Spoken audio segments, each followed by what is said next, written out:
Welcome back, ladies and gentlemen, to the Inner Sanctum. In today's episode, we make some inquiries into some of your suggestions for deadline day signings, have a look at some player training, and a look ahead to the next month of fixtures.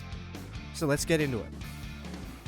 So after a busy January with plenty of fixtures, there hasn't been a lot of time for player training. This is the previous session loaded. Let me know in the comments below if there's any players you'd like to have trained or think need training. And for now, we will go with these 5 players. And as you can see there, a few good performances and a few bad ones, but let me know in the comments below, as I said, if you would like any specific players to be trained in any specific areas, and leave it in the comments. So obviously with deadline day approaching, we're going to have a look at some of the fixtures that are to come. We are sitting 3rd on the table, so a good opportunity to pick up some points coming up in the next month. Obviously, within this January month, we have West Bromwich Albion, and as we move into February, we take on Norwich City, Liverpool, West Ham United, and Stoke City. So all winnable games, all potential points, and saving the Liverpool game, all we should be favourites going into the fixtures. So it'll be interesting to see how many points we can pick up, and if we can really cement our spot in the top 4. And we have received official word that Charles N'Zogbia has been sold to Crystal Palace for £1.4 million. The board has allocated £850,000 to our current transfer budget.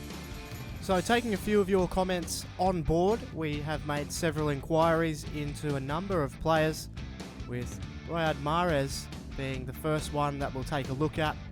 Leicester City have indicated that they would accept an offer of around £6.5 million.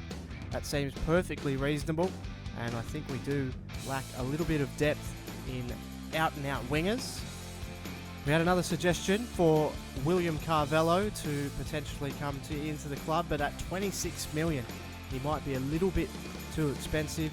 We might see if we can wheel and deal with player exchanges, potentially to try and bring that down, but 26 million might seem a little bit out of the question. Also, Solomon Rondon was another suggestion as well. He's recently joined West Brom and they are not interested in discussing his availability at this time. And another interesting one here at £1.3 million, Jamie Vardy in red-hot form in the Premier League. He could be a potential signing. We do have a deep list of strikers, so we might potentially try to offload one and bring Vardy in. We'll have to wait and see. So that's going to do it for the Inner Sanctum today. Stay tuned between the matches for all the deadline day dealings. In this episode, we travel to the Hawthorns to take on West Brom in the derby and host Norwich from Villa Park. So as always, if you're enjoying this episode, be sure to hit the like button and subscribe if you're new. For now, let's head to the action as it's derby day against West Brom. Welcome, ladies and gentlemen. It's match day 23 in the Barclays Premier League, as West Brom host Aston Villa from the Hawthorns. Well, 4 of Villa's last 5 games have been in cup competition, so they will welcome playing for points and not progression today, and face a team that inflicted their first defeat earlier in the season, but since that moment, as you can see there, both teams have gone in opposite directions on the table, with West Brom being only 1 point outside the relegation zone. A big-time atmosphere. It's raining here at the Hawthorns. These two teams, they met earlier in the season, as I said, and West Brom got the honours. They'll be looking to do the same with this team. They've got Solomon Rondon up front, Sessegnon just behind him, Brunt, Jacob Morrison, and McManaman playing in midfield. And Foster will be keeping in goal. The Baggies, they have struggled somewhat, but they do have a victory over Villa. As we have a look at the Villa team, they've been forced into ringing some changes, and a brand new fresh face takes his spot at central attacking midfield, with Danilo Cataldi playing up just behind Jordan Ayew and Kyle Larin. And Bakuna's ball, pretty good to Townsend. Townsend sees the run. It's a really good run. And it's Kyle Larin. Oh, good save, Foster. And that was really slick play from Aston Villa. And Kyle Larin just hitting it straight at the keeper. But a really good start for Villa. He's taken a heavy touch. They've kept hold of it. Brunt. Now Boccagnoli's been busy. That's a pretty good ball. Amavi got up. McManaman hit it. Lescott had to clear. Agbonlahor played it in the middle. Here's Cataldi. He's got the ball back. So good stuff from the young man. Cataldi again. Townsend sees the run of Sanchez. Sanchez saw the run of Ayew. Can they find someone here? Ayew plays it across Larin. Well done, Gamboa. Gets back and clears. And West Brom just doing enough at the moment defensively. Well done, Okore. Now here's Cataldi. He's got really good control and quite good strength. And I think Ayew's offside again. And he was. But another good ball from Cataldi, but just a little bit late again. He was being dragged. I think that might have had something to do with it.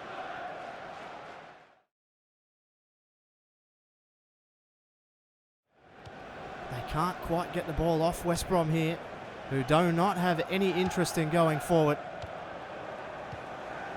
McManaman, they might catch them here though. Okore got across, Amavi did well. There's been a free kick. And it was a frustrated tackle from Torres Okore, undoubtedly. Gamboa's stayed down, and Okore's received a yellow card. You can see the frustration from Villa. West Brom not really offering anything going forward. Adama Traore, he pulled up. Oh, Dawson hit him from behind. Not even a whistle. No free kick. Villa will try and bring it forward again anyway. Here's Jordan Ayew. His shot deflected by Olsen. And they can do no wrong in defence here, West Brom. They're playing for that point. But Cataldi, he's done really well here. Cataldi plays it. Here's Traore. His early cross. Kojak got a header on it. And he was offside, I think. Olsen. And a very dull 0-0 draw here. We've seen better games, but West Brom have done their job. They came here for a draw and they got a draw. And they get a precious point that keeps them above the relegation zone. Aston Villa couldn't break them down. They went very, very defensive, West Brom. And Aston Villa didn't quite have that cutting edge quality in the final third to get through the defence. Not many clear-cut chances, and at the Hawthorns it ends 0-0. So let's go to deadline day signings and the next game. So it's deadline day and we're going to try and make a few signings and try and maybe offload some of the deadwood as well. So let's get straight into deadline day. So the first order of business is Riyad Mahrez, and they've said they would accept somewhere in the range of £6.5 million for him. We're going to offer them 4.5 and see if they accept that. And another Leicester player on the radar, Jamie Vardy. At 29 years old, he can still score on a whim. So we're going to try and get Jamie Vardy in for £900,000, and if we're able to do that, would offer excellent value. Also, going to make an inquiry about Jack Rodwell. We had a suggestion earlier in the series. We've got a little bit of a deficiency in solid first team, first starting central defensive midfielder, so Jack Rodwell may just well fit the bill. So with our Jack Rodwell inquiry, they have said £9 million is what they would accept. So we might see if we can throw a player in to potentially sweeten the deal and get that down a little bit. So I've decided to offer Carlos Sanchez as part of the deal back to Sunderland for Jack Rodwell. Carlos Sanchez is 77 rated, one of the higher rated players in the team. But looking ahead to the future, Carlos Sanchez at 29 years of age, potentially swapping him for Jack Rodwell might be good business in the long run in terms of what we can produce in the years to come as opposed to the right now. So we'll offer them $2 million plus Carlos Sanchez to see if they'll accept that. And they've rejected our offer of $4.5 million, holding firm on $6.5 million. So we'll offer them $5.5 million to see if they'll potentially take that for Riyad Mahrez. So Leicester City have also rejected our offer for Jamie Vardy as they've accepted an offer from another team. and we've gotten word that that other team is Reading. So we'll go in and we'll try and hijack their offer. We will offer them the same amount and see if he would rather choose to play in the Premier League or in the Championship. And Leicester City have accepted our offer for Riyad Mahrez. So 3-year contract he's after, £30,000 per week. Seems perfectly reasonable, and we'll offer him the same role as he has at Leicester as an important team player. And let's see if we can bring Riyad into the club. And Leicester City also accepted our offer of £1.5 million for Jamie Vardy. So we've offered him a 2-year contract at $20,000 per week as he has requested, and he will be a squad rotation player should we be able to bring him in.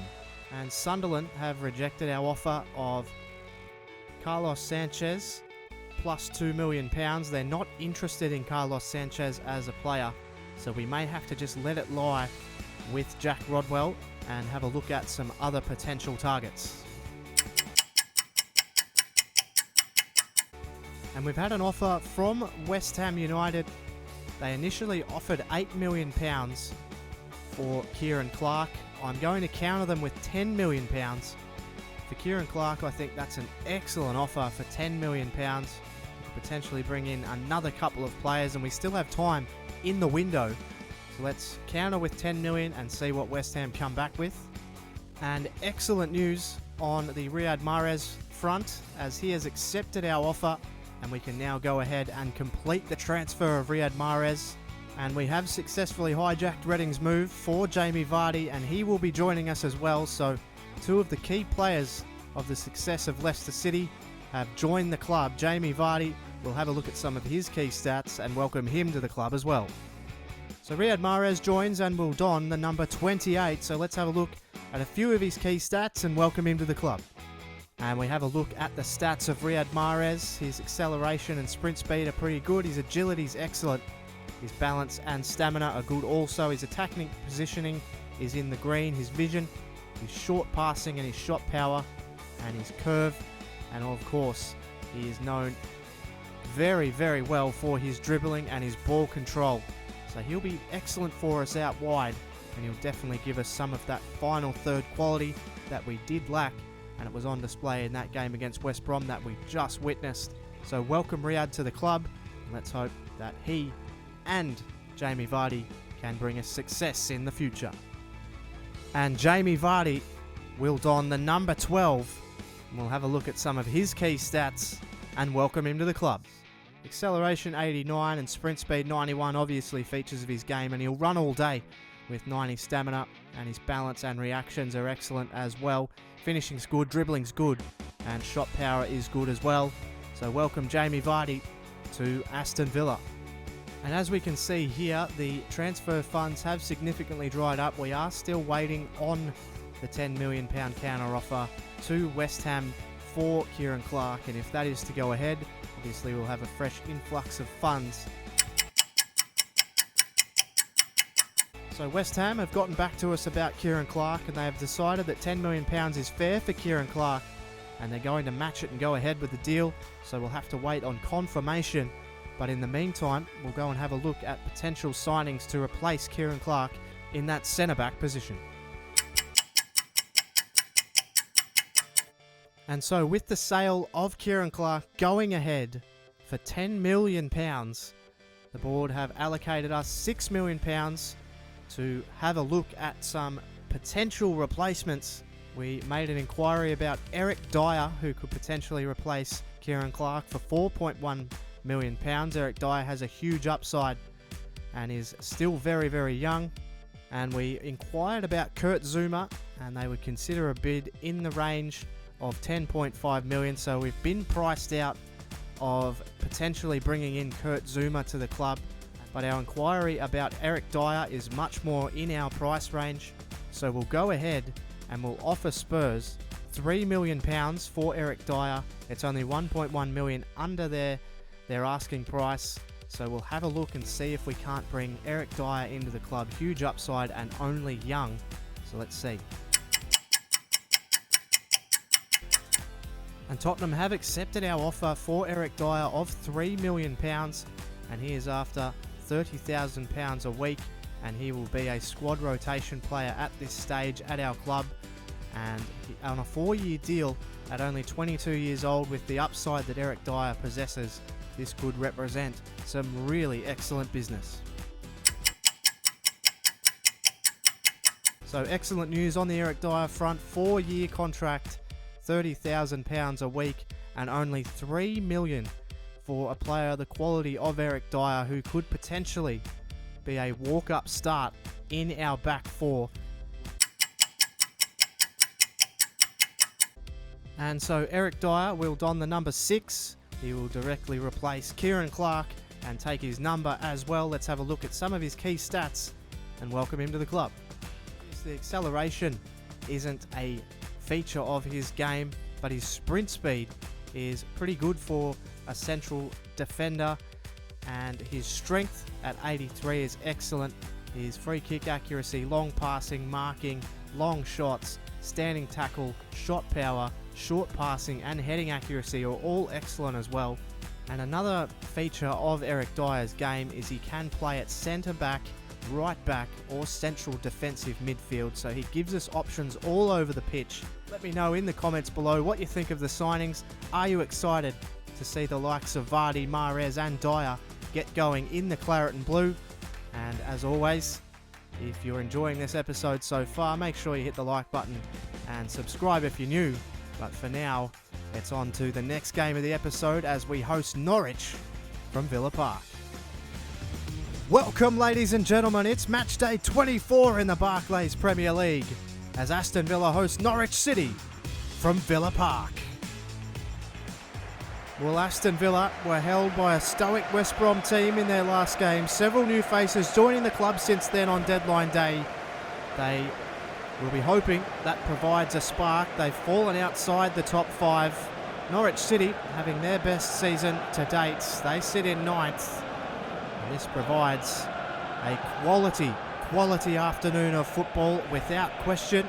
Player debut today, Riyad Mahrez from Leicester City. And he will look to get at defences in his first outing. There you see him there, looking very focused alongside Can Patriot, Scott Sinclair. The Holte End is loud and they have a right to be. They have a right to be optimistic. Here's the team. Ayew and Origi start up front. Cataldi just behind them. Sinclair, Mahrez out wide. Sanchez anchoring the midfield. And Eric Dyer, brand new signing. Practically a direct replacement for Kieran Clark as we have a look at the Norwich team. And Mbakani will start up front. Wes Houlihan just behind him. Jarvis Redmond, Ojeda Foe and Johnny Howson make up the midfield. Ojeda now Olsen. Howson now. McCarney! Oh, good save. And Jack Butland is put to work early. Really fine save. Brings it forward. Houlihan. Back to Redmond. Back to Houlihan. Waxing here. Dyer needed to get in. Oh, Houlihan's shot was stinging and only just wide. Excellent effort. And Norwich have fired several warning shots. They've created a few more chances though. As it comes through now, Ojeda. They've got numbers in the middle. It's not a bad ball at all. Houlihan hit it first time and put it over the top. Ball. Amavi. Now he's got the runner here in Sinclair. Sinclair's got some time to think about it. Ayew. Well done, Bennett. Sanchez got over, got it back into the danger spot, but Bennett's able to bring it away. As we have a look at the next episode, Aston Villa and Liverpool in the FA Cup.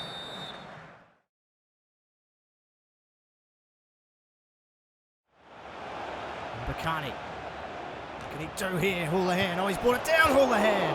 And he's hit side netting.